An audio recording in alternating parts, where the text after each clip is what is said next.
Ok?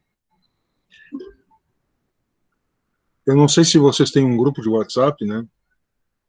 Eu acho que eu não estou nele, né? Eu não digo o grupo dos alunos, mas o grupo de professores. Se alguém quiser me adicionar lá, é interessante, porque eu posso passar recado para vocês, avisar quando é que uma atividade vai terminar, e para vocês não perderem prazos, ok? Então é isso aí.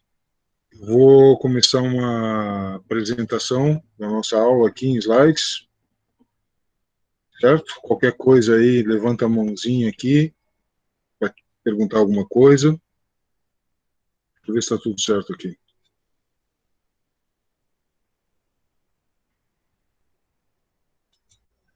Tá, vamos lá então.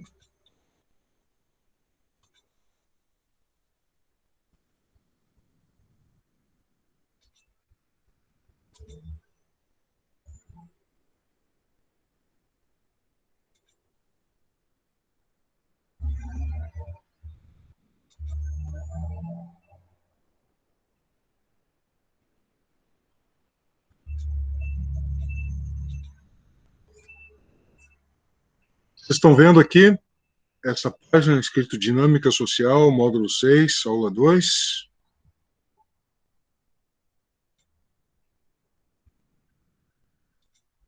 Beleza, então.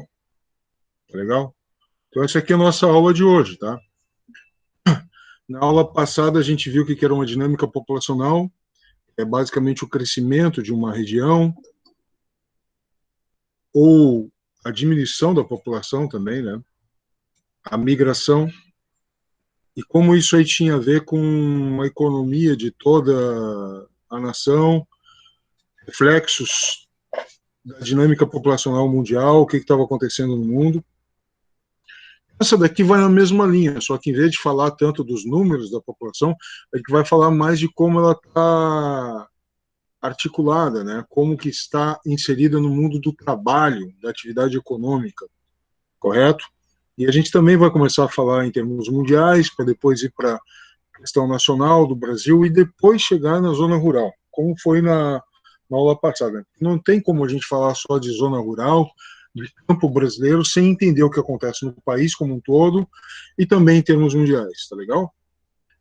Então aqui, ó, muita gente tem essa visão aqui do campo brasileiro, né? Um sujeito labutando na terra, dura, trabalhando de sol a sol. Isso daqui não deixa de ser verdade, tá? A zona rural brasileira também tem essa realidade, mas ela não é única. E como eu falei na aula passada, o Brasil é um país muito extenso, muito diversificado. Então, essa aqui é uma das cenas possíveis que tem dentro do território nacional. E isso daqui não é uma exclusividade brasileira, é uma coisa que em diferentes tempos, em diferentes ritmos, aconteceu em quase todos os países do mundo. Praticamente todos os países do mundo, a não ser que o país seja extremamente frio e não tenha terras férteis para cultivar, ou extremamente desértico.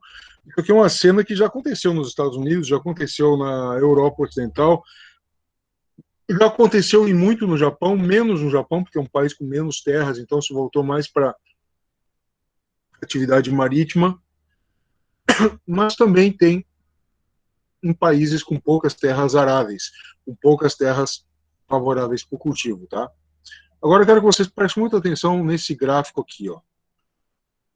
Esse gráfico aqui mostra o GDP per capita, né? GDP é a sigla em inglês para o que a gente conhece como PIB, Produto Interno Bruto.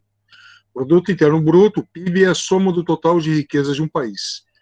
Per capita quer dizer por cabeça, por pessoa.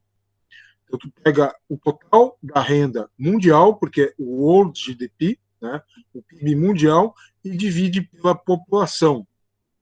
Os números aí, como vocês veem na coluna da esquerda, 2 mil, 4 mil, 6 mil, 8 mil dólares, tá? São com valores de 1990, quando esse gráfico aqui foi feito. Tá? Quando esse gráfico foi feito, então eles imaginaram $1 aí, o que tu podia comprar com $1 em 1990. E não no ano 200 da nossa era, porque no ano 200 da nossa era, em primeiro lugar, que o dólar não existia, mas um valor equivalente a $1 hoje, a pessoa seria extremamente rica naquela época. Porque de lá para cá ocorreu uma inflação, né? E um dólar hoje, quer dizer, a moeda de hoje vale mais do que o dinheiro do passado, né? Então, só para a gente entender aqui que são valores de 1990, como está ali entre parênteses, tá? Aqui em cima. O que observamos aqui? No ano 1 da nossa era, né? Contando aqui o nascimento de Cristo, nós tínhamos uma renda extremamente baixa para a população mundial. E essa renda extremamente baixa continuou no ano 200, no ano 400, no ano 600, 800, 1000, 1200, 1400, aqui final da Idade Média, né? Aqui já o Renascimento, as grandes navegações, 1500, tanto que descobriram o Brasil nessa época, 1600, daí 1800 começa a mudar essa realidade. Final do século XVIII, início do século XIX, no século XIX acontece aqui um aumento exponencial, não é nem um aumento geométrico, é um aumento exponencial da renda per capita mundial. Ela explode subindo rapidamente. O que aconteceu aqui? Aconteceu foi que na Europa Ocidental iniciou um processo de aumento da produtividade com a Revolução Industrial. E novas máquinas agrícolas foram desenvolvidas e levadas para a produção rural. Isso fez com que a produção mundial, tanto de alimentos como de produtos industrializados, aumentasse muito, se tornasse mais barata, mais baratas e, portanto, mais acessíveis à população. Então, a renda das pessoas passou a aumentar, porque a produtividade passou a aumentar, né? As coisas, os itens, os alimentos começaram a se tornar mais baratos. Claro que isso aí é uma média mundial. Obviamente que aí tem regiões que foram mais rápidas, outras foram mais lentas. E mesmo dentro de certas regiões do globo, existe a desigualdade. Existe aquelas áreas que se desenvolveram muito mais e aquelas áreas que se desenvolveram pouco, né? Esse próximo gráfico mostra com mais clareza isso. Tá? Que mostra esse gráfico aqui? Estou dando aula. Alguma coisa? Aqui nós temos, então, a renda mundial. Tá? Aqui tem uma linha fina que indica o limite da pobreza. À esquerda dela, tem as pessoas em situação de extrema pobreza. À direita dela, a situação das pessoas não estão mais sob a extrema pobreza, né? Daí tu tem classe baixa, classe média e classe alta, tá? Então, à esquerda dessa linha, os pobres. À direita, não necessariamente os ricos, mas aqueles que não estão mais na pobreza. Aqui nós temos cores que indicam as regiões do globo. Europa, em amarelo, Ásia e Pacífico, em rosa, África, em azul, e América do Norte e do Sul, em verde, tá? O que observamos aqui em 1800, o último ano do século XVIII, limiar do século XIX? A imensa maioria da humanidade, principalmente a Ásia e Pacífico, porque aqui sempre teve mais gente, né? Graças à China e à Índia, na situação de extrema pobreza mundial. Ou seja, aqui a maioria da humanidade vivia na zona rural e plantava para se abastecer. Agricultura de subsistência, com baixíssima produtividade. Passa o século XIX inteiro, 1850, 1890, chegamos em 1900, finalzinho do século XIX, 1901, início do século XX. Passam aí as convulsões sociais, as revoluções, Revolução Russa, Primeira Guerra, Segunda Guerra Mundial. Aí vem uma época de bonança, de prosperidade mundial, que é depois da Segunda Guerra Mundial, quando as economias mundiais começam a se reconstruir. A Europa Ocidental é reconstruída economicamente, os Estados Unidos da América ascende como grande potência mundial, tá? O Japão também. Então, tu tem um desenvolvimento econômico aqui em larga escala. Tá? Em 1975, tu ainda tem uma alta dos preços mundiais, o primeiro choque do petróleo em 1973, tá? Mas em 1975 a economia mundial está tentando se reerguer desse choque do petróleo. E o que a gente observa aqui? O amarelo. Prof, tem pessoas solicitando para entrar na aula. Tá. Será que elas estão pedindo no link certo? Eu vou colocar aqui o link de novo para. Deixa eu ver. Agora eu tenho que entrar lá no Moodle. Só um pouquinho.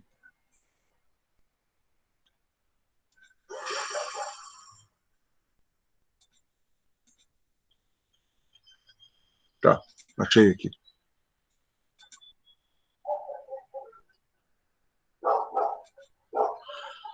E tu pode estar acessando o link errado. Eu vou buscar o link aqui para vocês. Parar a apresentação só um pouquinho, para ir mais rápido isso aqui.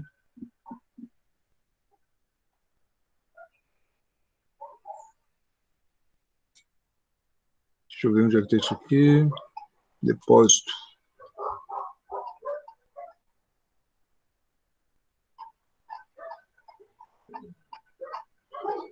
Só um minuto, pessoal. PMA. Tá aqui.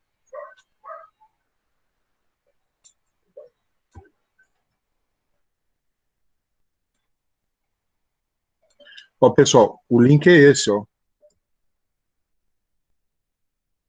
Pode ser que as pessoas estejam acessando um link errado, né? Mas tá lá no Moodle esse daí, viu?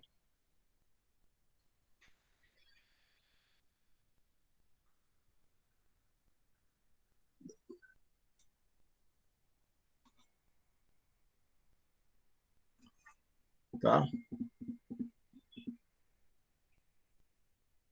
Beleza? Vamos continuar lá. Se tiver mais gente aí, só repassar esse link para eles, ó, que é o link certo, é o que está no Moodle, tá? A gente tem que dar uma olhadinha no Moodle lá.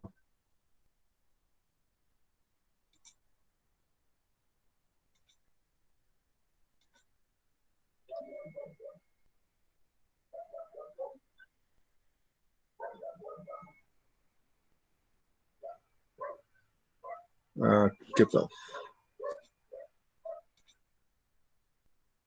Ok. Beleza? Então aqui, ó, o que a gente observa em 2015? Que a grande maioria da humanidade ultrapassou essa linha de extrema pobreza. E isso aqui não significa, pessoal, vamos deixar claro, tá? Não significa que todo mundo está vivendo comodamente com um bom padrão de vida. Significa não somente que a maioria da humanidade, ó, passou, né, essa linha ali de... Opa, só um pouquinho.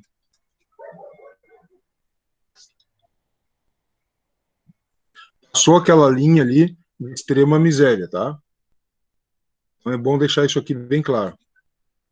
E principalmente a Ásia, e graças ao desenvolvimento econômico da China. Aqui em azul ainda tem uma boa parte da África à esquerda da linha, uma situação de miséria, mas a maior parte dos países americanos, isso aí inclui o Brasil, inclui o México, tá? Já passou pela situação de extrema miséria. Eu sei que isso parece destoar das informações que nós temos, né? Ah, mas aqui ainda existe pobreza, ainda existe... Sim, pessoal, vamos deixar claro aqui que a pobreza ela não deixa de existir, só que o conceito de pobreza muda. Aquela pobreza que a gente entende como o cara que vive subnutrido, uma massa famélica, passando fome, esquelético, como a gente via em imagens de regiões assoladas pela seca ou guerra civil na África, isso é cada vez mais raro. Na Europa, praticamente não existe mais. Na América, existe aqui uma extremamente pequena. Na África, ainda tem regiões. E a Ásia foi a grande surpresa mundial, porque ela ultrapassou a África e com contingente de gente muito maior. Isso aqui se deve ao desenvolvimento econômico encontrado em alguns países asiáticos, notadamente a China. Se o mundo hoje tem mais de 7 bilhões de pessoas, e se a China sozinha tem praticamente 1,5, isso aí significa, grosseiramente falando, 1/5 da população mundial saiu da miséria. Né? E isso, quando a gente faz uma análise política da situação, fica muito confuso. Tá? Quando a gente faz uma análise econômica, fica mais fácil, porque a China, por exemplo, tinha um sistema que controlava toda a economia, quando o governo controlava toda a economia. E, de repente, na década de 70, principalmente em 1975, 76, ela se abriu ao capital internacional, gerando muitos empregos lá dentro. Tá? Então, em termos econômicos, a China se tornou um país capitalista. No entanto, presta atenção no que eu vou dizer, em termos políticos, ela ainda não é uma democracia e está longe disso. Porque são dois níveis de conceituação, tá? Então, às vezes, as pessoas dizem capitalismo versus socialismo, capitalismo versus comunismo, democracia versus comunismo, e elas estão confundindo categorias e sistemas. Uma coisa é quando eu falo economia e outra coisa é quando eu falo política. Por exemplo, o Brasil, ele é uma economia capitalista? Sem dúvida. Pode não funcionar muito bem, mas é capitalista. O sistema político, que na verdade é o regime político brasileiro, uma sucessão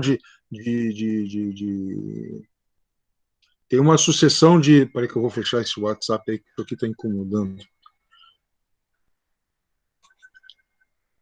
Uma sucessão de regime de partidos políticos no poder através das eleições? Tem. Então é democracia. Não importa dizer se é uma democracia que funciona bem ou mal. É uma democracia formalmente falando, tá? Os Estados Unidos a mesma coisa, tem uma economia capitalista e um regime político democrático. A Suécia a mesma coisa. A França a mesma coisa. Na China, não. Na China tu tem um sistema econômico capitalista, mas tu tem um regime político ditatorial. Por que ditatorial? Porque só tem um partido no poder que não tem eleições dadas pelo povo. Só os membros do partido votam neles mesmos.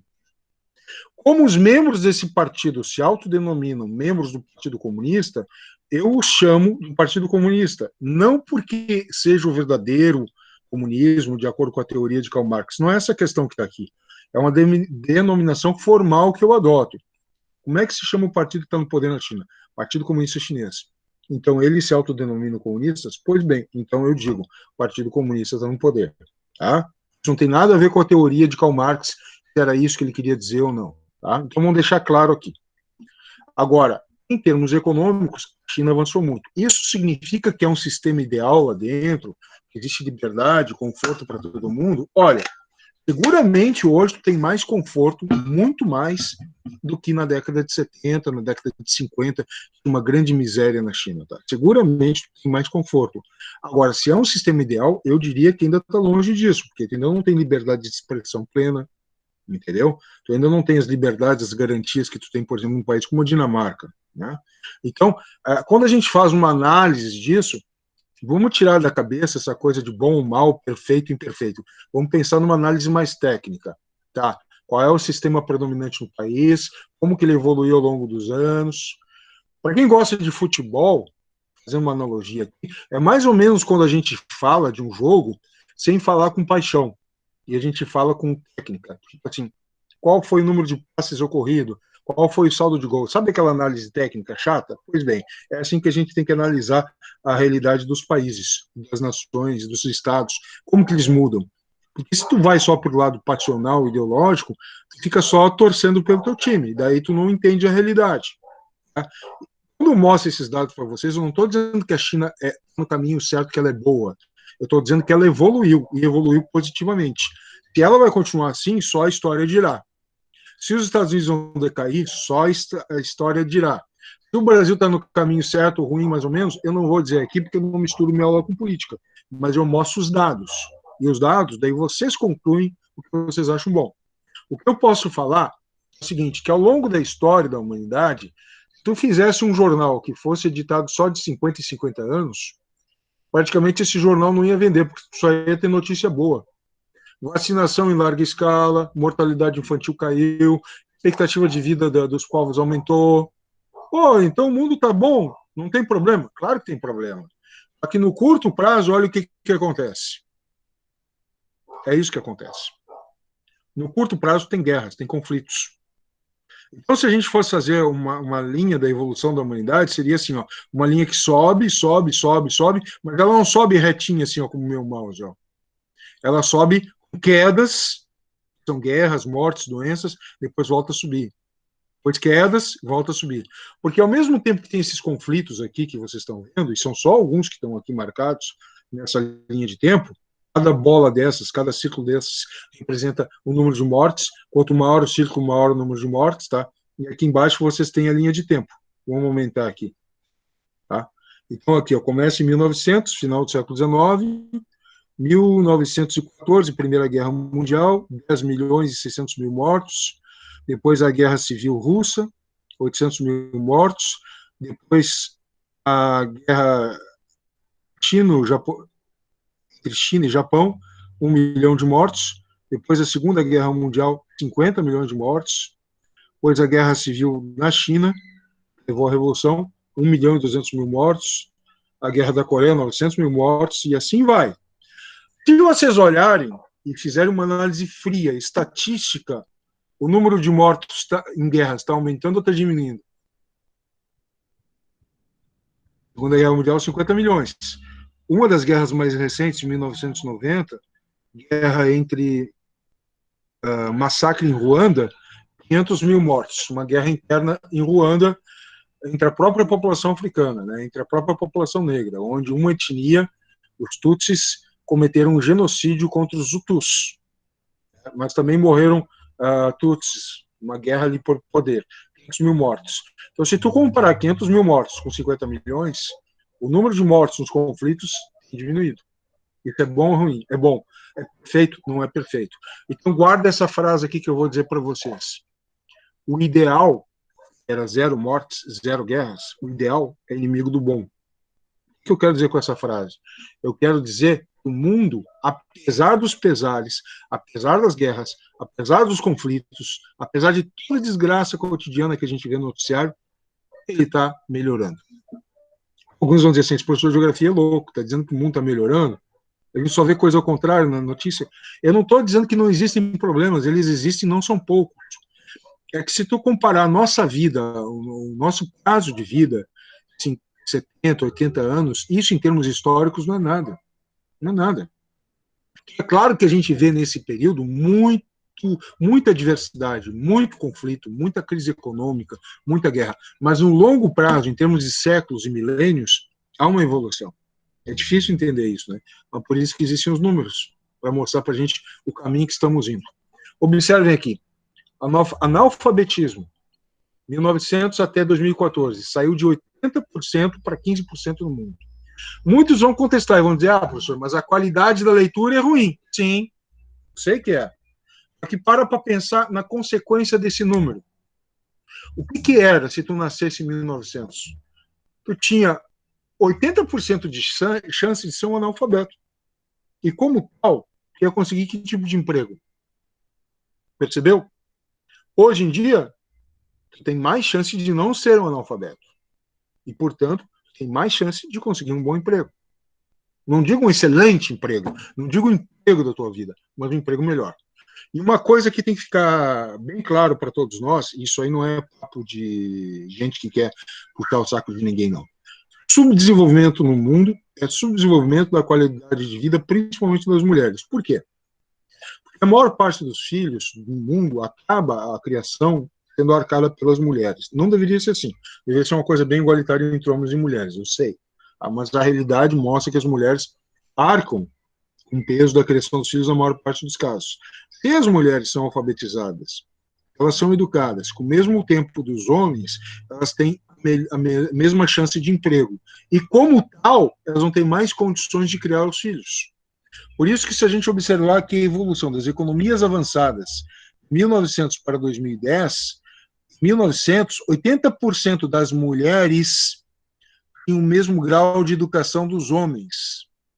Ainda tinha 20% que era em ensino inferior. Hoje em dia está em 100%. Hoje em dia, na América Latina, está em 100%. Hoje em dia, na Europa Oriental, Rússia, Polônia, se bem que os poloneses acham que é a Europa Central, tudo bem, está em 100%, está praticamente igual. O nível de ensino, não os salários. Presta atenção no que eu estou dizendo. Mas os salários deveriam ser igual. Concordo. Mas o nível de ensino está igual. Agora, observa aqui, África subsaariana, que é aquela região mais pobre da África, ao sul do Saara. 1900, olha que barbaridade. Né? Menos 5% das mulheres apenas tinham o mesmo grau de ensino dos homens. Subiu bastante até 1940, teve queda, só que provavelmente em função de guerras, de radicalismo religioso que tirou as mulheres das escolas, ainda existe isso, e depois voltou a subir, pegando aí os 80%. Mas veja que o nível da África subsaariana hoje, em 2010, é o das economias avançadas, Estados Unidos, Europa Ocidental, 1900. Percebe? Olha a diferença. Um século de atraso. Ásia e Pacífico, e esse azul aqui está quase igual aos azuis, né? Mas observa que como sobe rapidamente, sobe mais e sobe ainda. Né? Então, a região da Ásia e do Pacífico, China, Índia, né? Crescendo rapidamente. Oriente Próximo não é Oriente Médio, é uma parte do Oriente Médio mais avançada, que é Israel, Líbano, Síria, Turquia, a norte da África tem países razoavelmente envolvidos, como Tunísia, então também aqui, ó, sobe bastante, tá? Então, assim, existem melhores condições hoje do que no passado, isso é inegável. O que fica evidente aqui, ó, esse dado aqui da riqueza das pessoas não é tão significativo, né? O mundo, desde 1950, pós-guerra até os dias atuais, aumentou sua renda em 3,5%. América Latina 2,8%, Ásia 7,8%, o grande boom aqui, e a África ainda só 2%. Mas esse dado aqui é importante, a pobreza extrema. Pobreza extrema, aqueles que vivem com menos de $2 por dia, que passam fome, tá? Ou seja, em 1990, recente em termos históricos, muito recente, né? Aqui, ó, 1985, nós tínhamos 70% da região da Ásia e do Pacífico na pobreza extrema. Hoje em dia, em 2015, esse índice aqui está em menos de 5%. O mundo, de modo geral, saiu de 42% em 1980, de extrema miséria, para 11% hoje. Né? Claro que se tu chegar num país muito rico, tem muitos imigrantes, tu ainda vai ver muita desigualdade. Sem dúvida que tu vai ver muita desigualdade. Tem gente que está chegando lá que não tem ainda o mesmo nível de instrução, as mesmas capacidades técnicas do pessoal que já está mais instruído. Só um pouquinho. Tá. Então, tem desníveis muito grandes ainda, entendeu? Mas esse pessoal que está no nível de baixo, que está na camada inferior, ele está melhor do que os seus antepassados que tiveram nos seus países ou regiões de origem. É isso que tem que entender. A evolução ela não é igualitária, é desigual. Mas as camadas inferiores, em termos de renda, se tu comparar elas com décadas anteriores, elas melhoraram também. Tá? É que isso gera uma confusão na cabeça da gente. Eu vou contar uma historinha para vocês. Se nós tivéssemos uma máquina do tempo, tá? E eu chegasse para um cidadão na rua aí, ó, vamos visitar o futuro? Vamos morar lá? Mas qual a vantagem de morar lá? Lá tu vai ter um nível de vida muito melhor. Tá? Vamos supor que eu fosse para o passado, desculpa. Vou lá para 1920 no Brasil. Eu sou do futuro, vocês querem morar comigo lá? Legal, tal, o que vai ter lá? Não, lá vocês vão ter um aparelhinho na mão, que fala com todo mundo, vocês vão ter acesso a um crédito mais facilitado para conseguir casa própria, vocês vão trabalhar para caramba para pagar, mas vão ter o crédito. Vocês, de repente, conseguem comprar um carrinho e tal. Aí o pessoal, opa, que legal, né? Imagina, 1920 quase ninguém tinha veículo no Brasil. Então vamos lá. Beleza. Só que tem um aviso que eu tenho que dar para vocês. Mesmo com tudo isso, lá no futuro, vocês vão ser considerados classe média. E aqui hoje vocês são fazendeiros. Vocês estão no topo da pirâmide da sociedade. Aí muitos vão olhar assim, não, eu prefiro ser rico aqui com menos do que pobre no futuro mesmo tendo mais coisas. Por que as pessoas pensam assim? Porque as pessoas se comparam com as outras. É difícil tu sempre se avaliar consigo mesmo. O que eu evolui? O que eu melhorei ao longo da minha história, da história da minha família? As pessoas não fazem esse cálculo mental. Elas olham para o vizinho e se a grama do vizinho está mais verde, surge a inveja. Se o vizinho trocou de carro, está com o carro do ano, surge a inveja. Mas elas não param para analisar como elas evoluíram. E é isso que é tão comum ver a crítica sobre a desigualdade social, é menos comum ocorrer a crítica da pobreza extrema. A pobreza extrema diminuiu. Isso quer dizer que está tudo perfeito? Não. No ideal? Não. Mas melhoramos? Sim. Tá? IDH mundial, Índice de Desenvolvimento Humano, que é um índice que combina a renda, com escolaridade, né, número de matrículas e saúde, principalmente leitos hospitalares, expectativa de vida. Numa escala de 189 países, o Brasil está aqui, ó, 79º. Que não estão todos, claro, né, estão só alguns escolhidos. Ou seja, o Brasil está no meio do caminho, percebeu? O Brasil é um país mediano. Então, eu não acho tecnicamente correto dizer que o Brasil é um país pobre, miserável, subdesenvolvido, terceiro mundo. Isso aí é uma coisa do passado. Então nós somos desenvolvidos? Não. Somos um país de escala mediana em termos de indicador social, entendeu? Então isso é importante observar. Observa aqui que a Noruega e a Suíça e a Irlanda têm PIBs menores do que os Estados Unidos da América. No entanto, eles estão mais na frente. Por quê? Eles têm menos desigualdade. Por quê? Porque os Estados Unidos recebem muito imigrante. E muito imigrante que passaram alguns anos ali, ele melhora de vida. Mas ele não tem o mesmo padrão de vida dos ricaços dos Estados Unidos, obviamente. Né? Então isso gera uma maior desigualdade e o IDH do país cai. Mas mesmo assim tem uma boa colocação. Entendeu? Aqui, evolução do IDH é basicamente o que eu já tinha falado, mas aqui tem um dado melhor, está muito pequenininho, né? Mas que mostra que o número de anos de estudo de cada país no topo, né? O Brasil aqui são 7,8 anos, né? 7 anos e 8 meses. Então, o Brasil aqui, muitos não completam o ensino médio. Né? Muitos não completam o ensino médio. Se basta com... Não, ficam só no ensino fundamental, que dá 9 anos, certo? A Finlândia é considerada a melhor educação do mundo hoje em dia. Mais de 12 anos de estudo. E a perspectiva deles, que eles querem aumentar, é quase 20 anos. Por que isso faz sentido? Ficar mais tempo estudando. A expectativa de vida está aumentando. Então, tu escolariza mais para conseguir um emprego melhor. Tá? E, obviamente, quem estuda mais vai ganhar mais. Né? Não é uma equação exata. Tu estudou mais, tu vai ganhar mais. De repente, com o ensino médio, tu monta um bom negócio e sai ganhando bastante dinheiro. De repente, tu vira um astro pop ou um jogador de futebol, mas não é todo mundo que tem essa chance, né? A probabilidade de fazer sucesso aí é menor. Então, escolaridade no Brasil com alguns países, né? O Brasil aqui ainda tem, aqui mais ou menos aquilo que eu tinha falado, 7, alguma coisa, né? 8 anos de estudo em média, segundo dados de 2010, enquanto que países como Coreia do Sul, 12 anos. Coreia do Sul, pessoal, Coreia do Sul, país da onde vem várias marcas como Samsung, marcas de eletroeletrônicos, marcas de softwares, marcas de veículos modernos. Coreia do Sul, na década de 50, tinha uma renda per capita cerca de 4 vezes menor que a do Brasil. Vou falar de novo.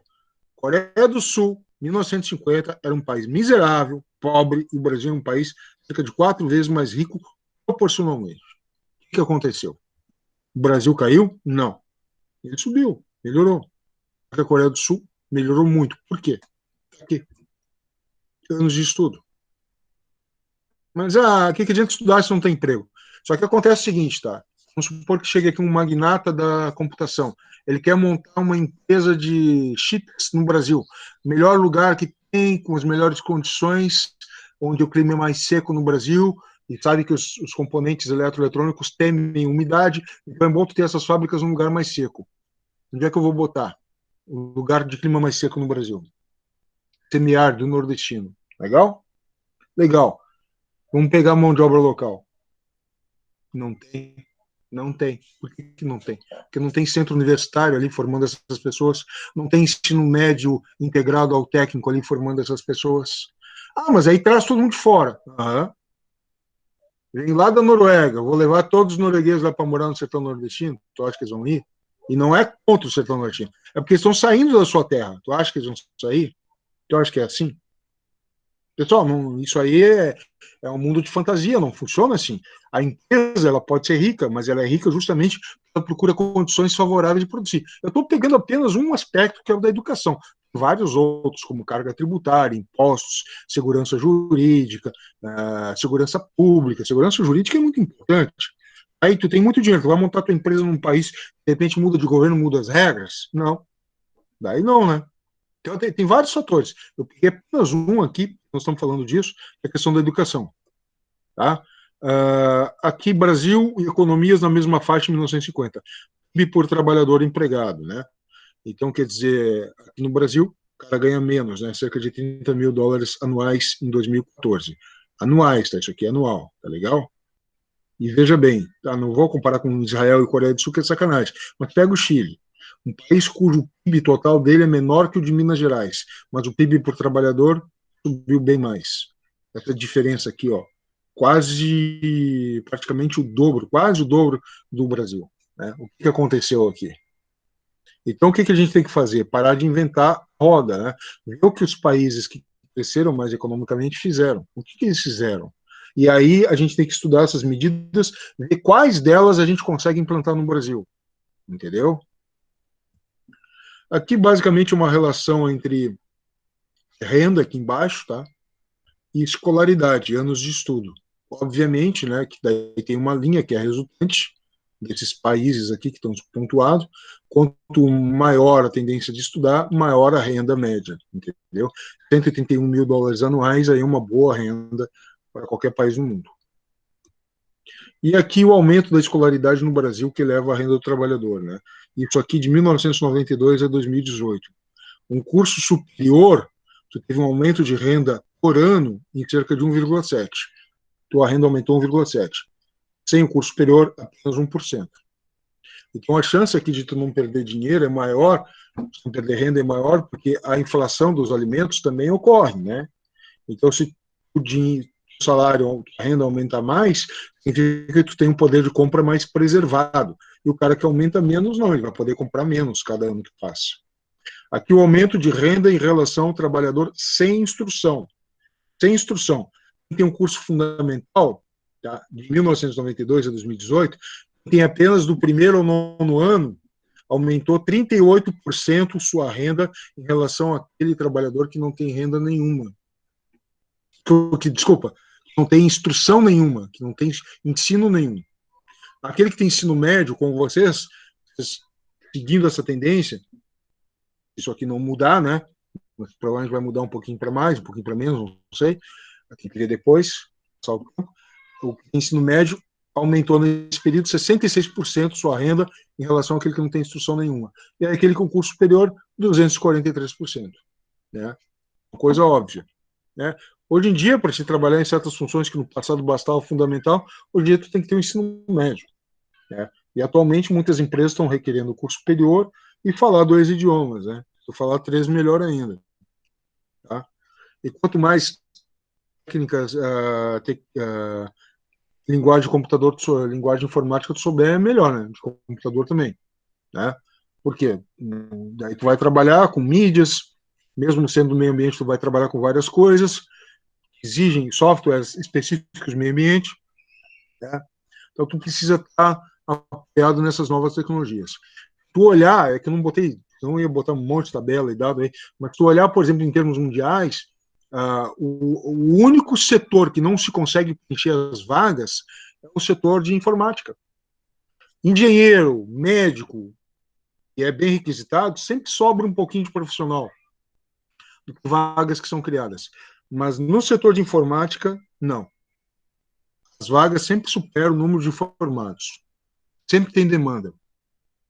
Se ficar 5 anos sem atualizar na engenharia ou na medicina, tu fica por trás. Mas se tu ficar 1 ano sem se atualizar na informática, tu já era. Está fora do mercado. Né? Então, produtividade total, isso aqui é muito importante. Produtividade é medida em valor, tá? Em valor, dinheiro. Então, quanto que aumenta a produtividade por trabalhador, entendeu? Então, aqui, China aumentou cada vez mais.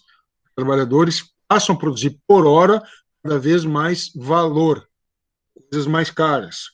Coreia do Sul também, juntinho aqui, né? Média global e o Brasil caindo. Né? Por que está caindo? Aí, o político sério tem que fazer um estudo disso, ver item por item, setor por setor industrial. Então, não adianta o cara entrar, tá? Isso sem falar em nomes de pessoas, sem falar em nomes de partidos, mas não adianta tu entrar e prometer mundos e fundos e dizer que em 4 anos tu vai revolucionar o Brasil, que não vai. Mas tu tem que prometer uma coisa, vai estudar o melhor caminho do que está dando errado, estudar o que está dando errado para tentar corrigir isso. No longo prazo, tem uma sucessão de políticas, mesmo que mude o cara que está na presidência, o próximo que entrar consiga continuar algumas coisas positivas que foram feitas. Por que isso é importante? tentar reverter isso aqui, para fazer o valor do que é produzido por hora no trabalhador brasileiro ser maior. Tá? Isso aqui significa maior produção lançada no mercado. Maior produção lançada no mercado, cada item em particular vai custar menos. Né? Ah, mas não está sendo coisa mais cara produzindo? Não. Não é a unidade mais cara, é a produção total. Então, quanto mais televisores eu lançar no mercado, maior minha produtividade por hora, mais barato fica cada item. Vou dar um exemplo claro. Eu tenho 55 anos. Vocês devem ter nascido de 2000 para cá, né? Quando era anos 90, eu alugava telefone. Eu pagava R$300 por aluguel de telefone. Eu não tinha telefone. O telefone era 15 mil, 20 mil reais. Quando as empresas foram privatizadas, entrou um monte de telefonia e celular no mercado brasileiro, e os produtos começaram a ficar barato, barato, barato, mais gente passou a ter acesso a isso. A produtividade do brasileiro aumentou naquela época.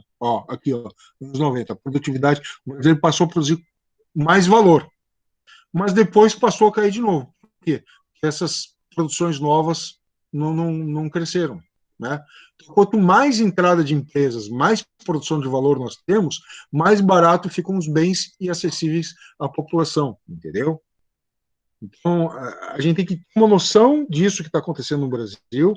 Não adianta eu chegar como um presidente e dizer, eu vou aumentar o salário de todo mundo. Eu aumento o salário de todo mundo. Posso fazer isso numa canetada? Posso. Só que eu vou tirar dinheiro de onde? Duas maneiras de eu fazer essa mágica. Eu posso botar a máquina de fazer papel moeda a imprimir mais papel, o que vai gerar inflação, porque se eu boto mais moeda no mercado, se eu aumentar o meu nível de produção, eu estou colocando mais papel. Então vocês ganham 3 mil reais por mês, vão passar a ganhar 5. Beleza, estou mais rico, que bom.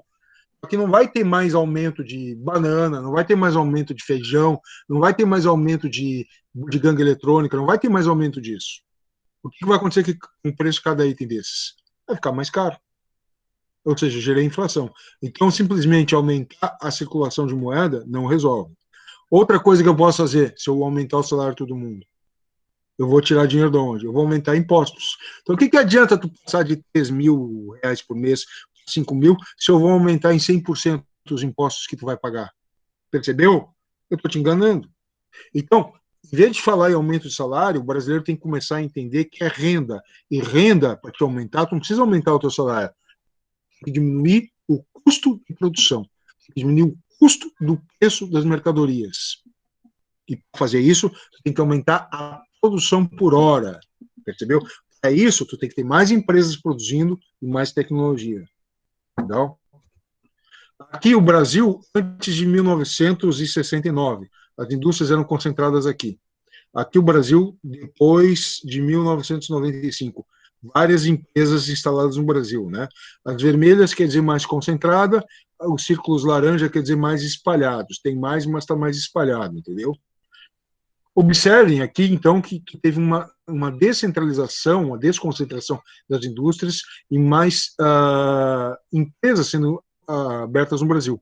Obviamente que essa situação aqui, antes de 1969, quem era daqui da região migrava para cidades. Mas se eu estivesse aqui no Mato Grosso, no Pará, no Amazonas, Maranhão, Piauí, dificilmente migraria direto para cá. Era muito distante, não tinha nem dinheiro para isso, ia de carona. Já a partir de 1995, como as empresas se descentralizam, fica mais fácil migrar do campo para a cidade. Né? Então, estão começando a entrar na dinâmica social rural agora, né? Para entender o que começa a acontecer no Brasil, entendeu?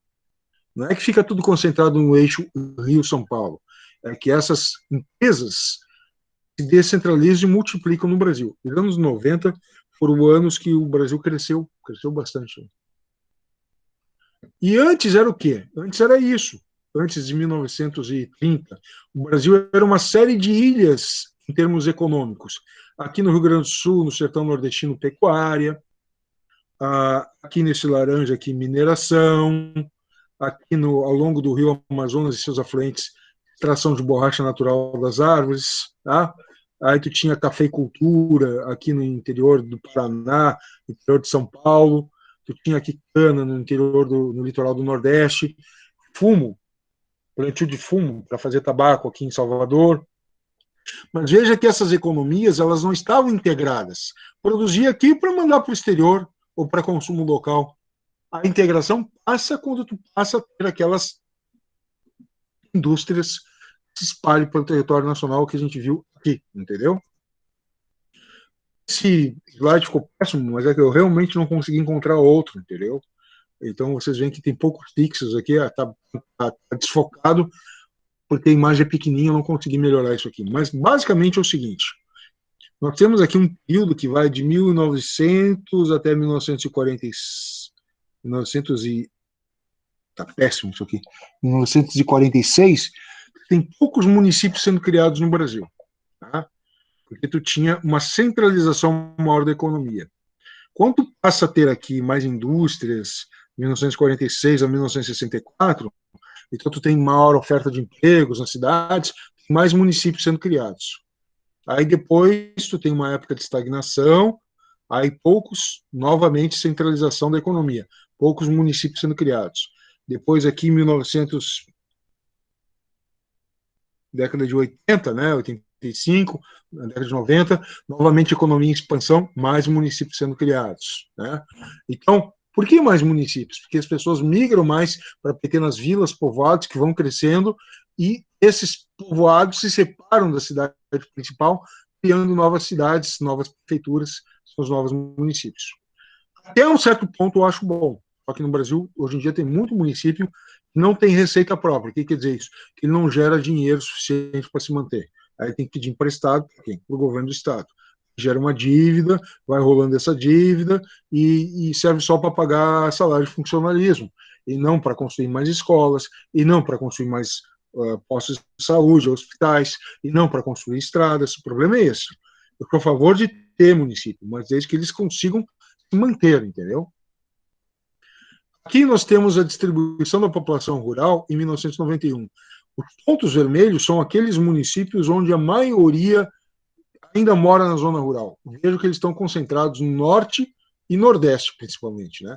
Um pouquinho aqui na região sul, no Vale do Alto Uruguai, no Rio Grande do Sul, oeste catarinense, paranaense, né? Mas a grande maioria está aqui concentrada. Aqui está o bolsão da população rural brasileira em 1991. Rapidamente, olha aqui. Diminuiu, não diminuiu?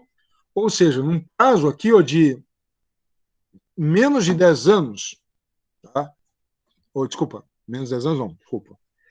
Mais de 10 anos, cerca de 20 anos, mais ou menos 2 décadas, tu teve uma diminuição substancial da população rural nos municípios. Né? E aqui, eu esqueci de botar aqui em cima, né, essa aqui é a população urbana brasileira, de 0 a 17 anos, 18 a 64 e mais de 65, ou seja, jovens, adultos e idosos, né? Então, de 1991 a 2010.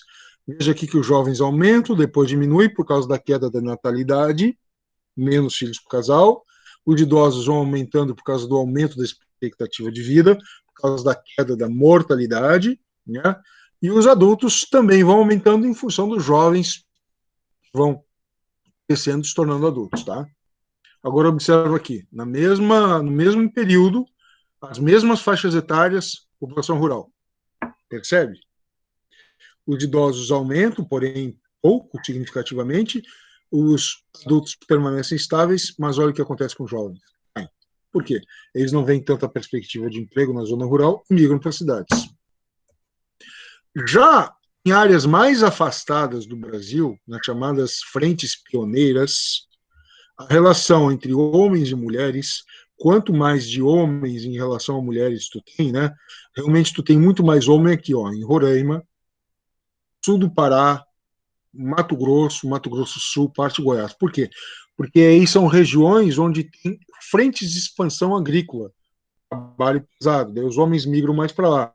E aqui que está tudo clarinho. Por quê? Porque eles saem daqui e vão para cá, entendeu? Sai daqui de Minas e vão para cá. Sai daqui do Paraná e vai para cá. Sai daqui do Rio Grande do Sul e vai para cá, entendeu? Porque um dos estados aqui que mais tem mulheres em relação a homens é Minas Gerais. Porque até algum tempo atrás eu tinha lido que a população que mais migra no Brasil é a população mineira. como a população que mais migra sempre é masculina, aí fica a população feminina no local, tá? E daí, em 2010, aqui, tá? E tu tem as regiões mais ou menos a mesma, né? Então, as regiões em vermelho, não é que tem mais gente na zona rural, mas são regiões rurais onde tem mais homens do que mulheres, tá? Daí, aonde persiste a população rural, nas áreas de expansão, aqui no sul de Amazonas, Pará, Norte, Mato Grosso, que é a borda da Amazônia. Por quê? Aqui é desmatamento, tá? Aqui é exploração mineradora. Agora, olha só que interessante, o atendimento escolar. No Brasil, de modo geral, é insuficiente, né? Aqui, ó, idade do sujeito, 7, 8, 9, 10, 11, 12, até uns 10 anos, né? A população rural em 1991 e urbana em 1991 teve aumento no atendimento escolar, né? A urbana em 91, ó, chegou a 90% das crianças com 10 anos a ter atendimento. Um bom índice, quase 100%. Mas de lá para cá começa a cair. Por quê? Falta de investimento. Aí esses jovens vão se tornando mais velhos, vão chegando à idade de vocês, e muitos deles não vão encontrando atendimento em escolas e vão trabalhar sem instrução. Se isso ocorre aqui na zona urbana, em azul, o que acontece na zona rural? Pior ainda, né? Então, em 1991, o cara tinha 17 anos, a idade de vocês, apenas 30% dessa população tinha atendimento escolar. A maioria, 70%, ficava sem escola. Triste, né? Qual é a chance de um sujeito desse conseguir uma boa colocação? Em 2010, melhorou? Melhorou. Melhorou substancialmente para a zona rural, que chegou perto da zona urbana, tá? Mas veja bem, que o pico máximo de atendimento chega aqui nos 12 anos. Depois, ensino médio, vai caindo, né? Vai caindo. Né? Ainda não estamos na situação ideal, né? É essa linha que se manter e chegar aqui, né? Dá para fazer. Dizer que não tem dinheiro para isso é besteira. Se chegamos aqui nesse ponto, né? Chegamos aqui nesse ponto para a população de 12 anos, por que não pode chegar nesse ponto para a população de 17 anos? Por que não? Né? Bom, situação trabalhista por regiões. Vou pedir para vocês se concentrarem aqui em dois dados. Número de aposentados, que está na faixa vermelha, e os adultos e idosos economicamente ativos, que são aqueles que estão trabalhando registrados, com carteira assinada e, portanto, pagando impostos. Para o governo, isso aqui é importante, esse dado, é daqui que ele vai tirar a verba para pagar esses daqui, ó, para pagar os aposentados e investir em obras sociais. Tá? Então, é desse daqui, ó, do adulto idoso economicamente ativo, né? Então, aqui, região norte, região nordeste, região sudeste, região sul e região centro-oeste. O de 91 a 2010, o número de aposentados aumenta. Ah, mas está diminuindo a coluna. Está diminuindo a coluna é o número de pessoas, tá? Mas em termos percentuais, ó, sai de 0,14 para 0,31, tá? Então, aumenta o número de aposentados. Mas olha o que acontece com o número de ativos. De 1,38 para 1,05. Eu tenho menos gente trabalhando registrada, menos gente pagando imposto. Região Nordeste, aumenta o número de aposentados, aí o número de ativos. Região Sudeste, aumenta o número de aposentados, cai o número de ativos. Região Sul, aumenta o número de aposentados, cai o número de ativos. Região Centro-Oeste, aumenta o número de aposentados e cai o número de ativos. O que está acontecendo? Quanto mais o Brasil precisa, menos gente tem trabalhando registrado. O que está acontecendo? Pessoal, as pessoas não fazem mágica. Elas não param de trabalhar, elas estão trabalhando.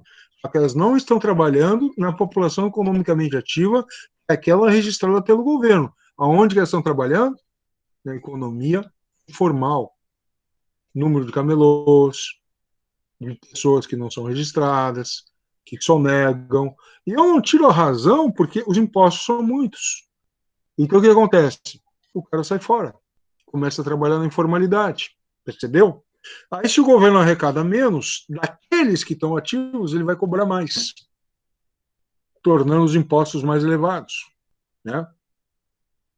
isso gera uma situação de desequilíbrio no longo prazo, né? A situação trabalhista urbana, aqui de 91 a 2010 se manteve mais ou menos igual, urbana geral, né? Mas vocês veem aqui que o número de aposentados aumentou, tá? E jovens inativos, aqui caiu porque caiu a natalidade, mas depois esse pessoal que vai crescer e vai migrar para cá, e vai migrar para cá. Será que a economia vai absorver? Vai pegar esses jovens e torná-los ativos, pagantes de imposto? Ou esse jovem aqui vai preferir ir para a informalidade, onde ele não paga imposto e faz tudo sozinho? Porque eu não estou defendendo aqui que tenha que pagar muito imposto, pelo contrário, eu acho que os impostos no Brasil são abusivos. O problema é que com essa galera toda saindo, aí tu não vai ter dinheiro para fazer escola, tu não vai ter dinheiro para fazer posto de saúde. Então, o que o governante certo tem que fazer é uma reforma tributária para resolver essa zica aí. Resolver essa zica aí. Senão, como é que tu vai fazer para gerar um meio ambiente urbano com atendimento de serviço público para todos? Situação rural, né, não é muito diferente. Aqui tu tem o número de aposentados crescendo, tem o número de trabalhadores ativos decaindo. Né? Então, qual dessas imagens representa o Brasil rural? Aquela imagem do cara vivendo numa propriedade pequena, mas que produz de tudo, ou aquela frente pioneira que avança na floresta, plantando uma monocultura? Os dois são. Os dois são. Essa aqui privilegia as exportações. E o principal item, em termos de valor, na nossa pauta de exportações, é a soja. Tá? Avança no norte do Brasil. E o Brasil já é um grande produtor e exportador. Tá? Não precisa avançar mais. Ele tem que diversificar a sua indústria. Mas para diversificar a sua indústria e não ficar crescendo só no agronegócio, ele tem que resolver aqueles problemas ali de tributação, de segurança jurídica, aqueles problemas de escolaridade. Tá? E daí nós podemos ter futuramente mais propriedades como essas que tem em torno das grandes cidades brasileiras. Tá? Para chegar nesse ponto aqui, o feirante está vendendo para a dona de casa, entendeu? Produtos feitos na sua horta, na horta do cara que ele é o responsável por vender, tem que estar nessa produção próxima do grande centro urbano, tá? E não distante. Ou se ele estiver mais distante, ele vai ter que ter uma boa infraestrutura, ferrovia, para levar essa produção. Porque essa produção é perecível, tem que estar próxima do centro urbano. Então, para resolver o problema do mercado urbano, tá? Do mercado urbano, tu tem que ter um sucesso na pequena propriedade que está próxima a ela. E para ter o sucesso na pequena propriedade que está próxima a ela, tu tem que ter maior produtividade agrícola. Para ter maior produtividade agrícola, tu tem que ter mais tecnologia. Tu tem que ter uma mão de obra mais escolarizada para usar corretamente os produtos químicos, sem CCD. Entendeu? Então, parece tudo muito complexo, mas o que eu estou tentando mostrar para vocês aqui, vou voltar para a aula aqui, estou tentando mostrar aqui para vocês que para melhorar a situação rural, favorecer a dinâmica social rural, dinâmica social do campo brasileiro, tem que mexer numa série de fatores. E um fator chave, como a gente viu ali, é a escolaridade. Mas para ter um nível alto de oferta do sistema de ensino, tu tem que resolver esses problemas ali, impostos, para que o pessoal que é ativo, que está sendo tributado, cobrando imposto, não pague demais. E daí tu consiga ter mais gente trabalhando como ativo registrado, pagando os impostos direitinhos, para construir essas escolas e atender essa população na zona rural, para ela ficar perto dos grandes centros e conseguir abastecer eles. E com isso as cidades crescerem mais economicamente, com novos empregos, e tu parar de só expandir o agronegócio lá para a Amazônia, onde tu deveria ter lá empresas que utilizem a madeira e a composição da flora local para fazer medicamentos, uma agricultura sustentável, indústria química, farmacêutica, utilizando aqueles medicamentos, aqueles produtos naturais para fazer produtos de saúde, entendeu? Isso aí é uma visão de longo prazo. Tem que colocar todos esses problemas, tentar equacioná-los, e daí em 10 anos, 15 anos, tu consegue desenvolver um plano para o Brasil. Em 4 anos, pode ser o governante A, B, C, D ou Z, que não resolve as coisas na rapidez e no conflito, certo?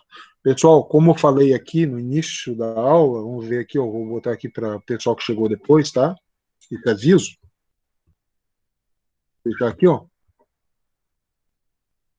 E não esqueça, o pessoal que chegou depois, de marcar o seu nome aqui no chat para dar presença. Ah, mas esse aviso aqui, ó, que eu vou deixar uma atividade na quarta-feira, amanhã, no Moodle, para vocês baixarem, daí vocês vão ter uma semana de prazo para me entregar, ok? Então é isso aí, pessoal.